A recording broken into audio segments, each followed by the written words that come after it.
पारुल चिड़िया उस जंगल में नई आई थी और वो अंडे देने वाली थी, पर उसे समझ नहीं आ रहा था कि वो अपने अंडों के लिए सुरक्षित जगह कैसे ढूंढे। इसलिए वह बहुत परेशान होती है और तभी उसे एक कौवा दिखाई देता है और वह उसके पास पहुंच जाती है। कौवे भैया, क्या आप मुझे बता सकते हैं कि इस जंगल में सबसे सुरक्षित जगह कौन सी है, क्योंकि वो मेरे अंडे होने वाले हैं।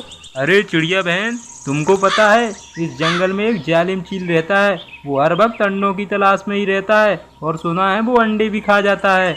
इसलिए तुम ऐसा करो, जंगल के बाहर एक मकई का खेत है, तुम उसमें जाकर अपना घोंसला बना सकती हो।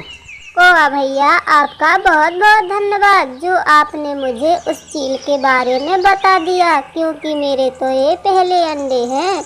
अरे अरे चिड़िया बहन, इसमें धन्यवाद की कोई बात नहीं, ये तो मेरा कर्तव्य था। और पारुल चिड़िया वहाँ से उड़कर मकई की खेत की ओर चली जाती है और वह मकई का खेत बहुत घना था और पारुल चिड़िया सारा दिन काम करके अपना घोंसला बना लेती है। शुक्र है मेरा घोंसला बन गया, अब मैं इसमें अंडे दे सकती हूँ। और फिर अगले दिन पारुल चिड़िया अंडे दे देती है और उसे मक्के के खेत में घोंसला बनाने का एक ये भी फायदा था कि उसे दाना चुनने के लिए दूर नहीं जाना पड़ता था। वह सारा दिन दाना खाती और अपने अंडों पर बैठी रहती थी। पारुल चिड़िया ऐसे ही रोजाना इंतजार कर रही थी कि अंडों में से बच्चे कब बाहर निकलेंगे। और फिर एक दिन पारुल चिड़िया के अंडों में से बच्चे बाहर निकल आते हैं, जिसे देखकर पारुल चिड़िया बहुत खुश होती है। फिर पारुल चिड़िया अपने बच्चों का बहुत ख्याल रखती है, उन्हें दाना खिलाती है और बहुत प्यार करती है। ऐसे ही रात हो जाती है और वह तीनों सो जाते हैं। और फिर एक दिन पारुल चिड़िया को इंसानों की बातें करने की आवाज़ें सुनाई देती हैं। देखो भाई, कल से हम फसल काटना शुरू कर देंगे। हंसिया लोहार को तेज करने के लिए दिया है, कल हंसिया लेके आएंगे और कटाई शुरू कर देंगे। और वो इंसान ऐसे ही बातें करके वहाँ से चले जाते हैं। और यह सुनकर पारुल चिड़िया बहुत परेशान हो जाती है, क्योंकि अभी उसके बच्चों ने उड़ना नहीं सीखा था। हे भगवान, अब मैं क्या करूं? मेरे बच्चे तो बहुत छोटे हैं और मैं इनको लेकर कहाँ जाऊंगी? यदि उन इंसानों ने अपनी फसल काट ली तो उस चील की नज़र मेरे बच्चों पर पड़ जाएगी और वह मेरे बच्चों को खा लेगा।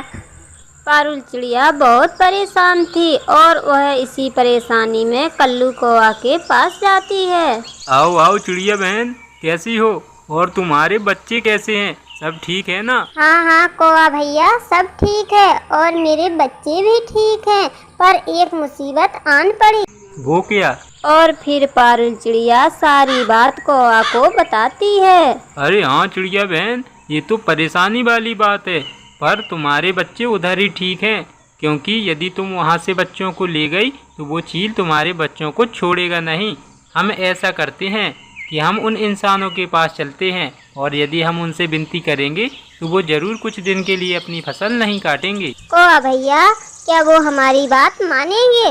अरे क्यों नहीं मानेंगे चिड़िया बहन, कुछ इंसान तो बहुत स्वार्थी होते हैं और कुछ इंसान बहुत अच्छे होते हैं। हम उनसे बात करके देखते हैं, क्या पता वो हमारी बात मान जाए। और फिर वो चिड़िया और कौवा इंसानों से बात करने के लिए चले जाते हैं। कौवा भैया, यही है वो इंसान जो फसल काटने की बातें कर रहे थे।